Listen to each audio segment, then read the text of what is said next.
This is under 34 feet tip to tail with a bed slide, and that's a rare find.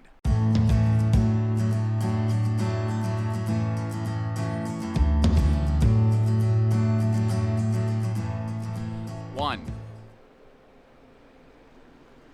And hey everybody, Josh the RV Nerd of Bish's RV here with the 286 Hemisphere Glen, we're going to call it today. Heritage Glen and Hemisphere, two names for the exact same thing, so I'm just probably going to call them Harry Glens from here on out, because I think it's funny.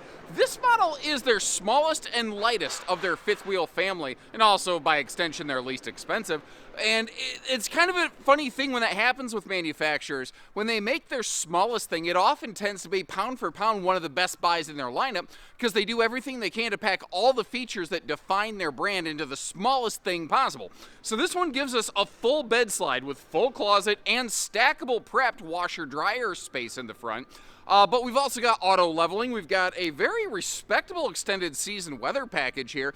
I don't want to call it like a 0 to 100 degree package because they haven't actually done the testing, but it is enclosed. It's forced air heated, has radiant barrier lining going through it. It has holding tank heaters. Like, there's a lot of good things going on in the belly of this beast here. But what's cool about this one is that it makes the RV as short as possible while giving us as much space as possible, still having opposing living room slides. And the way they executed this living room reminds me a little bit more of the way Rockwood does it versus the way like Arctic Wolf or Cougar does it, where it actually still maintains a kitchen island instead of just kind of an extra countertop pushed against the front wall. Now, maybe you're looking for that, and you can certainly find versions of this floor plan that are a little bit smaller and lighter still, but you're going to have to give up a little bit of kitchen. You're going to have to give up that big bed slide and that huge front closet and the washer dryer prep. This is the one that packs all that stuff into as small of a length as possible. Now, when you do that, something's got to give. And in this case, it's road mode. It does not have the best road mode I've seen out there, but it's also still not the worst. It just depends on what you're looking to accomplish. As with anything, it's got some ups and downs. I'm going to try to share the good with the bad, and if you appreciate that, hit that subscribe button. Let's peel this onion apart and see what she has inside all them layers. And I think if I had to, like, boil this down and oversimplify it all in one shot, I would call this thing a tweener. It kind of slips in between the smaller models and the big giant like 37-foot dual opposing super slide kind of things, you know. It doesn't exactly accomplish the goal of either, but for some folks that's perfect. There's some folks who are like, man, I want a bed slide, but like I kind of want, you know, that opposing living room slide space, but I don't want something 37 foot long. That's where this one comes in. You know, that's the thing, is that every RV has good qualities in it, and it has not great qualities. Like, let's talk about this. Let's be real about this real quick. They are using currently that marine woven slide flooring that will be changing to match the main floor at some point.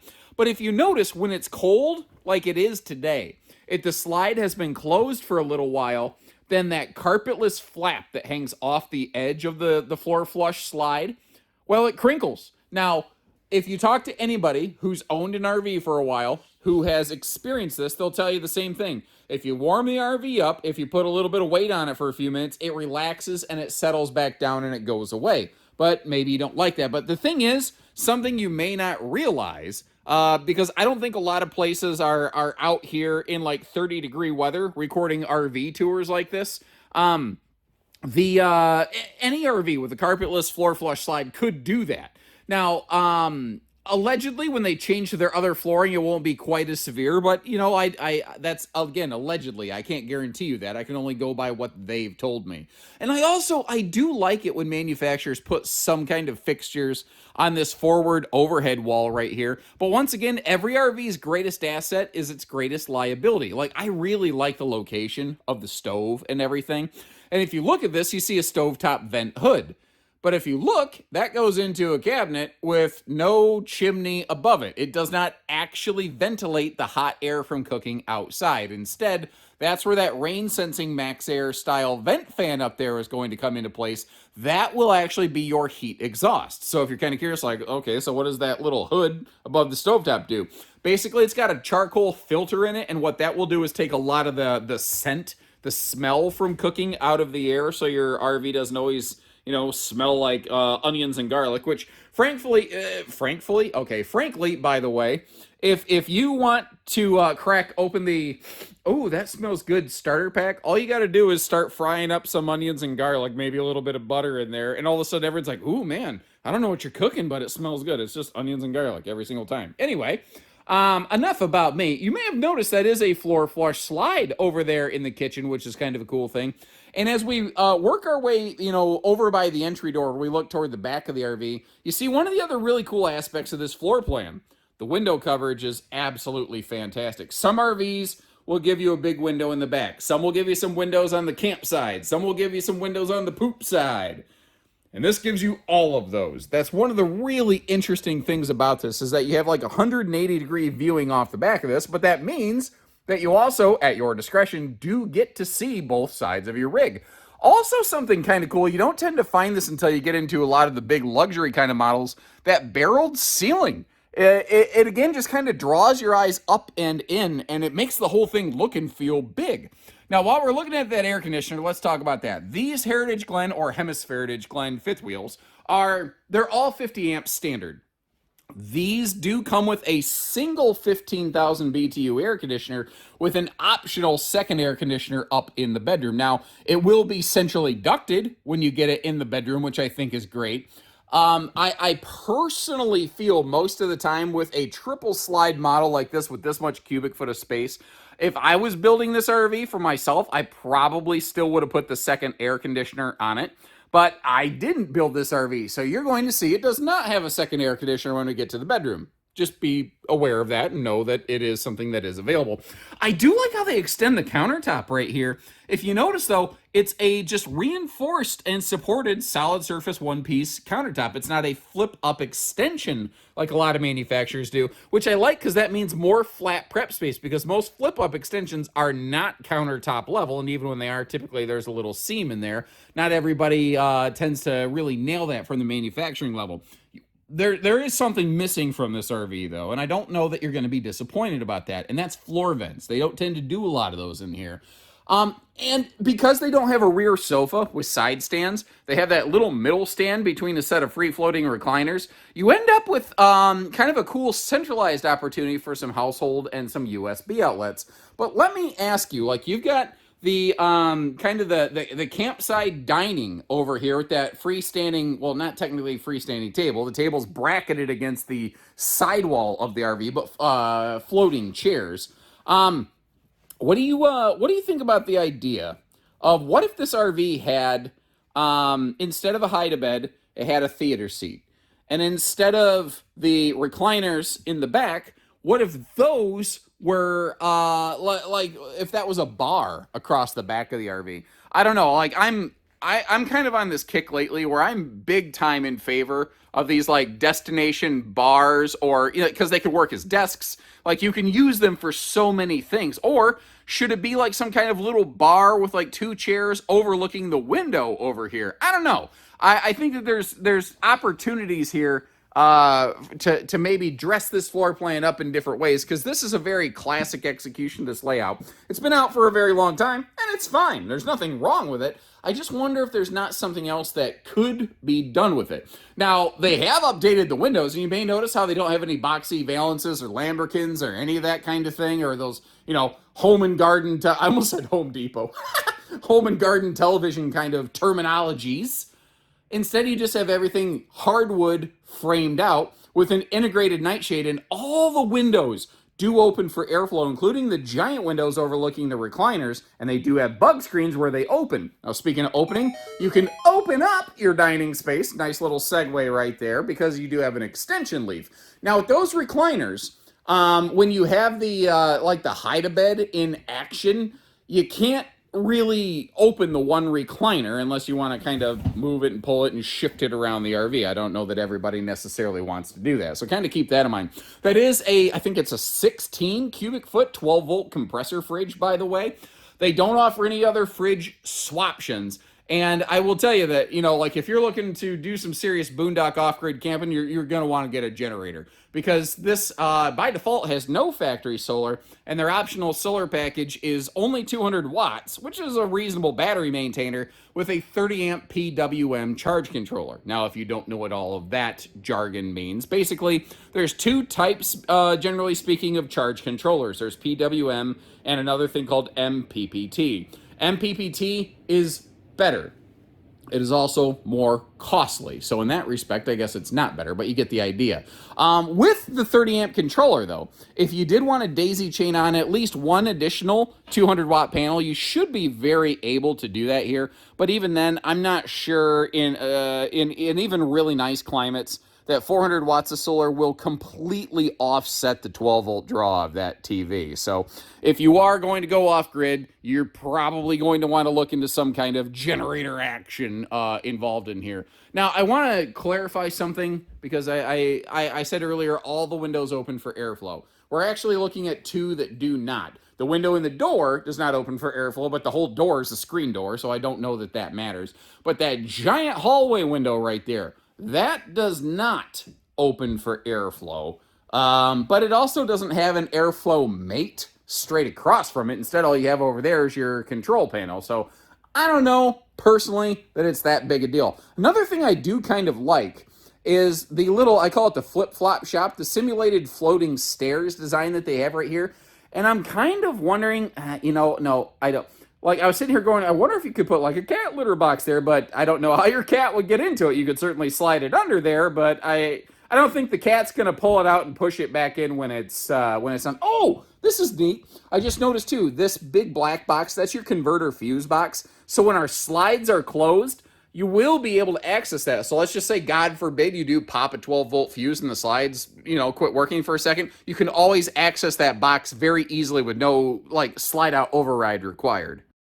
Now, flip it around the other direction, I've killed all the lights except for the indirect LED accent lighting above the slides. Also some LED accent lighting below the island, all on one switch. So if you want to do a little bit of what I call stealth mode camping, which is when you're camping at night, and maybe you've got like a grandkid on that hide-a-bed, or you're watching a movie, or you want to sneak your way to the refrigerator to get some of those tasty leftovers. Is it just me, or things like beef and noodles, things like chili, they're good when you get them. Why is it they're so much better after they've had a chance to kind of sit and soak and marinate? Oh my Lord. Reheated beef and noodles, chicken and noodles, that is like some of the best stuff on earth. It just sticks to your ribs, and it also seems to stick to my waistline. I've been packing on the pounds. I've been putting on pandemic pounds since before the pandemic. Anyway, great space around the toilet right there, although I wouldn't recommend sniffing the toilet paper roller, as you notice. But also, solid headroom above that shower. I'm a little over 6 foot myself, by the way. No need to put my head up in that skylight, thanks to the fact that it does have the, the barreled ceiling. Now, you do have a little kind of a seat, but like a little place to prop your feet over there if you need to shave your shins like Uncle Gary. And I do apologize. I know it looks like a Kool-Aid massacre inside this thing. It's a Kool-Aid crime scene. We had this thing all winterized, and apparently there's enough pressure on the lines. Somebody checking out the camper before I got to it decided to play with the shower knobs, and I can only imagine that they took an antifreeze bath, and that stuff is sticky. I'm sure that kind of ruined it. Oh, that looks delightful. That looks lovely, doesn't it? Really inspires lots of confidence. It's nothing more than just the little lens cover. These things just kind of twist lock in place. Evidently that one needs to get put back up. By the way, this is kind of a funny thing. Hold on, you're staring right into the light, getting blinded like revved up like a deuce, another runner in the night. These lights, people will ask, how do I replace the bulb? You don't. Like, the whole thing is the light. So it's like the LEDs are integrated into this little disc. Now, it's not really hard to take one of those down, and I'm not an cannot speak. I'm apparently not a worder, but I'm not an I cannot speak. Electrical engineer. That's the phrase I'm looking to get. And just really, really struggling here. Anyway, My point is, even I could do one of those. It's red wire to red wire, black wire to black wire. Like it's not complicated. Now, remember, these are 50 amp. They have an optional second air conditioner available in the bedroom. This one does not have that option applied. Again, I personally feel with a full bed slide, that's something I would rather have in there. But the good news, we could certainly slap an air conditioner up into this thing. Now, up here, this is kind of interesting. They do have household and USB outlets on both sides of the bed, by the way. But a lot of RVs with king beds, which is very common in the bed slide world nowadays, you can't walk around them. They got to do the butt scoot boogie. So what they did here is they didn't put in a king, but they didn't put in a queen. Exactly. They put in a type of queen called an Olympic queen. It's 6 inches wider than a traditional queen, but it is a standard 80 inches long. So if you do feel like, exchanging this around, you potentially could still do that. Now, there is technically a little bit of carpet up there, but you ever wonder why every fifth wheel has that like hump up in the front? That's because that's where there's cross member structure where your hitch hooks up. Now, if you notice, you have some awesome, like, get dressed and walk around space in here because of the new VersaTilt bed. As you can see, it's got a power headboard incliner. Now, it's not a sleep number bed. You have to get out of the bed to put it in the up position. That's, it's not made to like lift you like a Tempur-Pedic bed or whatever. But it can allow you to kind of sit up in bed, watch a movie. And in case you're wondering why I arranged the pillows in that fashion, I have absolutely no idea what was going through my head. I don't even remember doing it. I must have. It looks like it was done with very great intent, but I don't know. I just turned into that guy from Police Academy. Good old Bobcat Goldthwait. Anyway, putting the bed down. Obviously, you're going to want to lay that sucker down for sleeping purposes. There's also, there's 2 sections of storage below it. One with the totes that act like drawers, and then there is that kind of hidden footlocker kind of chest area. And again, that front closet, it is prepped and ready for a stackable washer dryer. So this is kind of an interesting thing. Like if you're looking to do some kind of casual camping, it's great. If you're looking to get out of Dodge and spend a long time in an RV, it's kind of capable of doing that too. That's one of the funny things about these. Once again, it's sort of that in-betweener where maybe you're going to camp a little casually now and then camp a little more often later on. This could be a solid fit. Now, one thing I've noticed and I would point out here is that with the slide closed, you really want that VersaTilt bed in the up position. Otherwise, I don't think it's going to make it. If you flatten that bed down, it sticks out further. I think you'd end up crushing something. So be a little bit careful with that. And the way that I spat out crushing kind of reminds me, those of you who watch The Kids in the Hall, remember the guy who's like, I'm crushing your head. He would call people flatheads, and then he'd just like look in the distance and like squish people's heads. Anyway, sorry. That might give you some amazing insights as to like my general mental state. That's my default running speed, by the way. But hey, neither here nor there. So this is interesting. You can get to the pantry in transit, but not the refrigerator. And that almost feels a little bit backwards to me. I'd be kind of curious to know what you thought about that. So we're nap and crap accessible. We're not exactly snacktastic in our travel access. One other quick little note. This is true of almost any freestanding table and chairs, but I don't really show this off very much. Make sure you strap your tables down or your chair down in transit because the table bolts a wall, but the chair's down because otherwise that thing gonna jiggle bang all over the place. Also, be cool about cinching down your TV. I see so many people grab this strap and just pull it super tight, and then they end up stressing, tweaking, and breaking their TV, and they blame the manufacturer and don't understand why it's not covered under warranty. I mean, you gotta just use just a little bit of common sense and be a little bit reasonable sometimes, And in terms of towing, I would probably personally go with something more in the realm of a 3/4 ton pickup for something like this. Make sure you're watching your payload rating. You can get some of these 3/4 tons like with so much fancy pants equipment on them that it eats into your available cargo capacity because all the weight, that the truck could carry has been occupied by all the junk that you've put inside of it, basically. So kind of keep that in mind. But, if you had a 1 ton, you'd be fine. I don't know that you need to go, you don't need to go dual here. A single rear wheel would probably be fine. Now your spare tire is mounted up in the front cavity of this sucker. What is also kind of cool is it is actually preset from the factory with side-by-side battery prep. Which a lot of manufacturers don't do that anymore. A lot of manufacturers only kind of preset you for one battery. And I think with big fifth wheels like this, especially with auto leveling systems that frankly, most of the time people have trouble with auto leveling systems, it's because of a low battery situation. That's one of the reasons that we actually outfit these from the factory with their 200-watt solar package that is optional, is to avoid that. Because if your batteries aren't fully charged with auto leveling, it's a pain in the neck. It just doesn't really want to work right. Now, a lot of people will ask me, like, where's the propane tanks? And maybe, sometimes you can't see the forest from the trees. I spend all day, every day in this industry, so maybe that's a little more obvious to me than some other folks, so I thought I'd take a chance to showcase that for you. Tankless on-demand water heater over here, and a cool thing they're doing, well, I guess it's the opposite of cool, it's hot, is a 60,000 BTU tankless on-demand water heater, so that if you are taking a shower and someone starts using hot water in the kitchen, you're not going to have problems with it.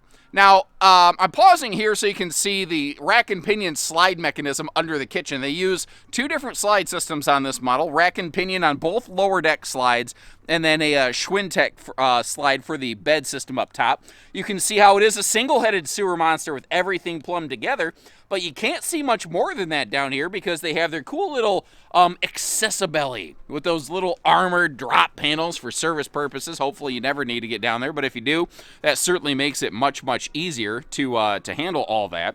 The belly also does have radiant barrier layering as well as forced air heating and holding tank heaters. I do like how this door swings open since it's directly under that bed slide, but as you notice, it just kind of bounces. Like there's no magnet holdback or anything. Now, if I close the propane door, there's also no magnet holdback on the face of that, so it's not like I just happen to conveniently forget. There just isn't one, so kind of keep that in mind. It's not a drop frame model, though, so it doesn't have the world's biggest front pass-through storage, but, I mean, generally speaking, I think it's going to get the job done. They've also opted, as you can see now on the left side of the screen instead of the right, for a kind of a flush mount docking center. It makes the pass-through look and feel bigger. My fear with that is, like, let's say, God forbid, you do, you don't get a water fitting on there quite properly. I know every single year, if I'm, taking the garden hose sprayer head off the hose in my backyard, I end up cross-threading it at least once, and I got to go get some kind of wrench to peel it off there because I got little lady fingers. I don't got big, strong man hands, and I can't manhandle stuff off, which is funny. I can cinch it on there. I just can't get it off. I never figured that out, but neither here nor there. My point is, if you do cross-thread it, you could end up with a little bit of dribble and drizzle in your belly, and I don't really love that. The RV does some cool things. Again, under not even just under 35 feet, just under 34 feet, which is some convenient wordplay. It's 33 feet 11 inches. So if you told me, no, it's a 34-footer, I'm not going to argue with you. But in doing that, something had to give. We already kind of talked about road mode.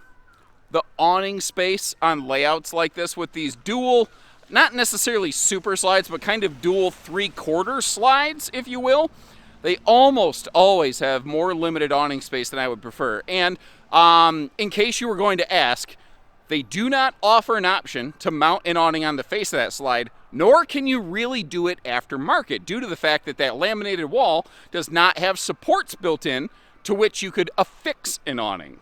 And I don't love that, but if you appreciate the clarity and candor and transparency, and if that was a question you were going to ask and no longer need to, do me a favor. At least click the little thumbs up button on the video or something like that, or drop me a note that says, thanks, nerd, appreciate it, or anything like that. And the harder you stress the nerd, the more I'm going to laugh when I read it, because I do tend to read almost every comment that comes through here. I won't say that I catch every single one. Sometimes I miss one, but That always makes me laugh when somebody actually, like, I'm reading through my comments, I just see thanks nerd, and I'm like, somebody who isn't familiar with this channel probably thinks that that's kind of rude, but they have no idea that it's done by request and hopefully done with love. So thanks again for tuning in once again. Yeah, let's go with that. If you want to see what one of these things is running, check the link in the video description. Now again, today we're looking at a we're looking at a Heritage Glen. We may have a Hemisphere 286RL in our lineup. It's the exact same thing. Harry Glen, Hemisphere Glen, whatever you want to call it, all the same thing. Let me know what you think about this one. Now, if you're not, like, if you're like, I don't know, I want more of that traditional super slide on the door side or something like that, they make that too, their new 325RL, but it's got to be a little bit bigger, a little heavier, a little more expensive yet. But that's what's kind of cool is they really give you the ability now to scale up and down their lineup with couples campers better than this brand has done before. They used to really be bunk specialists, and I think that they're really starting to find their groove, basically, in the couples camping fifth wheel world. But until next time, take care, stay safe, have fun, and happy camping, everyone.